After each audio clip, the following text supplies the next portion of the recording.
Hello my viewers and welcome to a crucial conversation that's long overdue. Now today we're shedding light on the harsh realities of slavery, a painful history that's often downplayed or sugar-coated. Now in this video, a brother shares a powerful account of the brutal conditions enslaved people endured, from the suffocating holding rooms with no air holes to the inhumane treatment during the transatlantic slave trade. Now he reveals the unimaginable suffering that occurred even before enslaved people set foot on the ships, including forced marches through the African interior, naked and chained, and the dehumanizing final bath ritual. Now, through his personal journey, including visits to slave dungeons in Ghana and reading books like The Black Jacobins, our brother has come to realize the extent to which slavery's atrocities have been minimized or erased. It's time to confront the truth and acknowledge the unimaginable cruelty inflicted upon our ancestors. With that said, check out his video. I will be right back, and when I do, I share my 2 cents on this. These rooms, which had no air holes and left to die, no one survived the room, which is why it has the skull and crossbones to the British. So after being branded with iron rods, our ancestors would be separated by sex and put into these rooms, hundreds at a time. That is not an exaggeration. It would literally be like pressed up against each other like sardines in a can, so that you literally had to suck in your stomach just for everyone to fit. And even then, again, they would be in there for anywhere from 3 to 6 to 9 months waiting for the next ships to arrive. And there was only standing room, so if you had to go to the bathroom, you had to defecate on yourself. Putting this at the beginning of the video, because I'm not trying to make this trauma corn, I'm just trying to elucidate how terrible slavery was, because it's not okay the way it gets downplayed. It's essentially tantamount to like a 500-year Holocaust level event that just gets treated like an earmark of history, when in fact it's like the original sin of the Western world, or one half of it, in conjunction with the genocide of Native Americans. So let's talk about it. I first started to realize how downplayed slavery's been when I started reading books like The Black Jacobins, but that realization was made over new when I went to Ghana and visited some of the slave dungeons. There's a fair amount of conversation about what life on the plantation was like and life in the Middle Passage, and while that varied greatly, the worst of it is not talked about. And what's talked about even less is how bad it was before enslaved people even got on the boat. So after being marched up to hundreds of miles through the African interior to the coast, naked and chained, severely lacerated by all of the bush and bramble that they had to walk through, most enslaved people would be stopped at a final river or well to take a final bath. And as you'll see, because of how long this process was, that would potentially be their final bath for the rest of the year. Look what was on the ground right below me, Jamestown. So after potentially marching for weeks or months, they would arrive at the dungeons, which were also fortresses, to be processed. You'll notice that it's kind of got a ring shape to it, and while that's typical of any fortified structure, that ring shape was also conducive to the process that they had set up, with the express purpose of psychologically breaking the people they'd enslaved before they had to put them on a boat.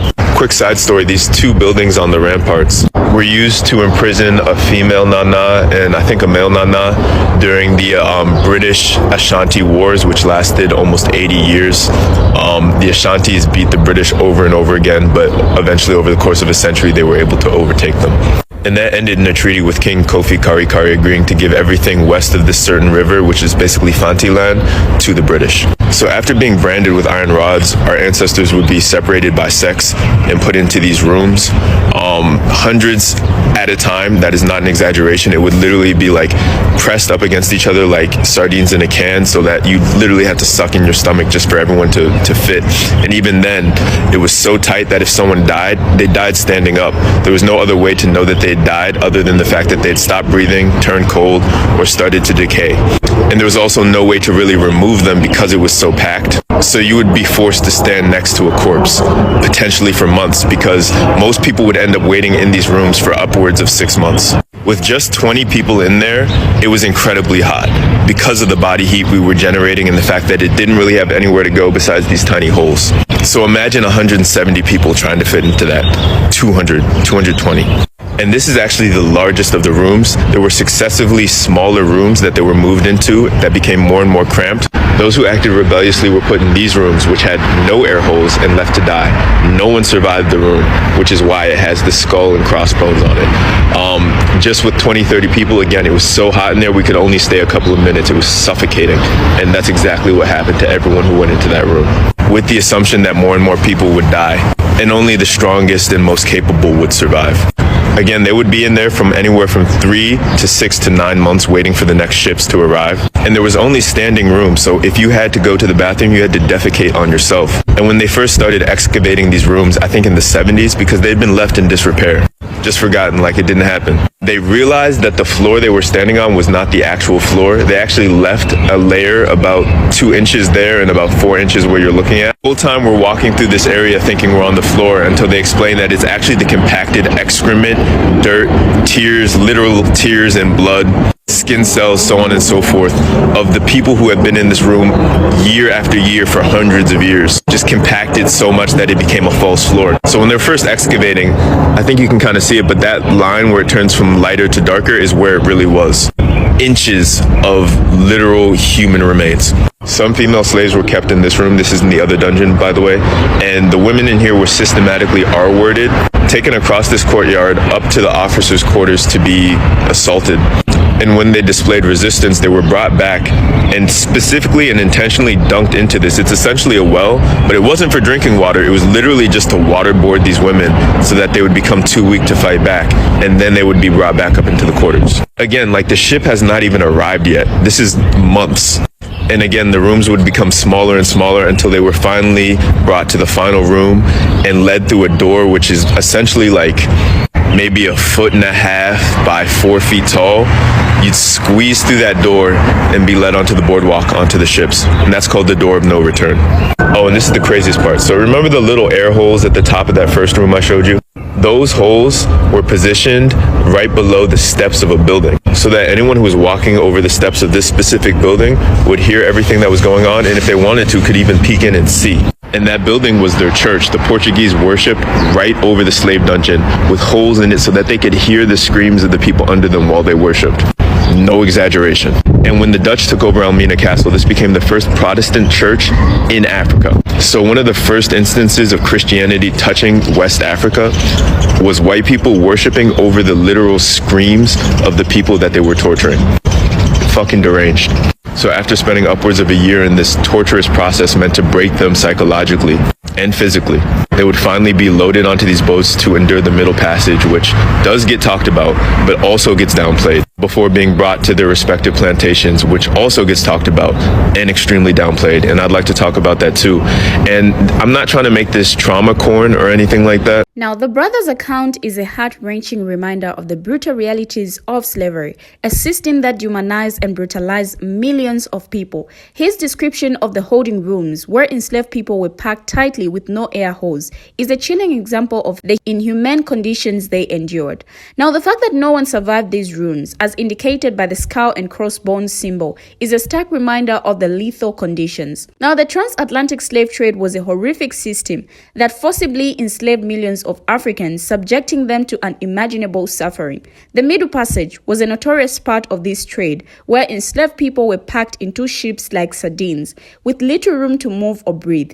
Now, the brother's description of the conditions on these ships, where people had to stand for months, defecate on themselves, and were subjected to disease and starvation, is a sobering reminder of the atrocities that occurred. The brother's point about the downplaying of slavery's brutality is well taken. History books often gloss over the worst aspects of slavery, focusing instead on the more palatable aspects of plantation life. However, the truth is that slavery was a system built on violence, torture, and exploitation. The fact that enslaved people were forced to march naked and chained for hundreds of miles through the African interior, subjected to the final bath ritual, and then packed onto ships for the grueling transatlantic journey is a testament to the unimaginable cruelty of slavery. The brother's personal journey, including his visits to slave dungeons in Ghana and his reading of books like The Black Jacobins, has clearly deepened his understanding of slavery's horrors. Now, his passion and commitment to sharing this history are crucial in ensuring that we never forget the atrocities of slavery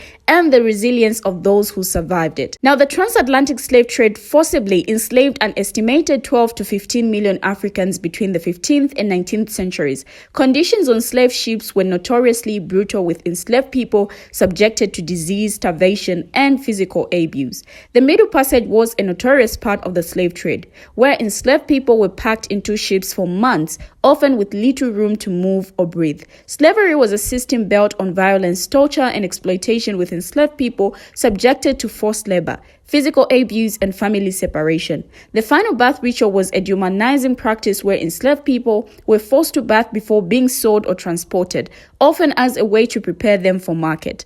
Overall, I feel the brothers' account is a powerful reminder of the need to confront the brutal realities of slavery and honor the memories of those who suffered. By sharing this history, we can work towards a future where such atrocities can never happen again. Now, by 1830s, slavery was primarily located in the South, where it existed in many different forms.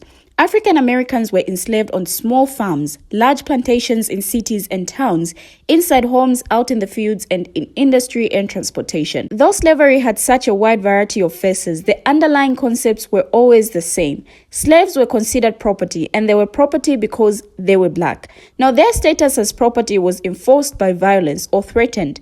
People black and palm color lived together within these parameters, and their lives together took many forms. Enslaved African Americans could never forget their status as property, no matter how well their owners treated them. But it would be too simplistic to say that all masters and slaves hated each other. Human beings who live and work together are bound to form relationships of some kind, and some masters and slaves genuinely cared for each other, but the caring was tempered and limited by the power imbalance under which it grew. Now, within the narrow confines of slavery, human relationships ran the gamut from compassionate to contemptuous. Now, the treatment of slaves in the United States often included ace abuse and rape, the denial of education, and punishments like whippings. Families were often split up by the sale of one or more members, usually never to see or hear of each other again. Now, the transatlantic slave trade was a major driver of the European colonization of Africa and the Americas, with enslaved Africans being forcibly taken to the Americas to work on plantations, in mines, and in other industries. The Middle Passage was a particularly brutal part of the slave trade, with enslaved people being packed into ships for months, often with little food, water, or air. It's estimated that up to 20% of enslaved people got unalive during the Middle Passage. Now, slavery was legal in many European colonies and the United States until the 19th century, with the United States abolishing slavery in 1865. The legacy of slavery and the transatlantic slave trade can still be seen today, with many communities of African descent continuing to face systemic racism, discrimination, and inequality. The concept of race was created to justify slavery and the oppression of people of African descent, with palm color supremacy being used to maintain power and control over enslaved people and their descendants. The transatlantic slave trade and slavery had a profound impact on African cultures, languages, and identities, with many enslaved people being forced to adopt European cultures and languages. The resistance and rebellion of enslaved people, such as the Haitian Revolution and the Amistad Mutiny, played a significant role in the abolition of slavery and the fight for freedom and equality. We have finally come to the end of the video. What do you have to say? Share your thoughts as well in the comment section. Thank you for always watching, and see you in my next video.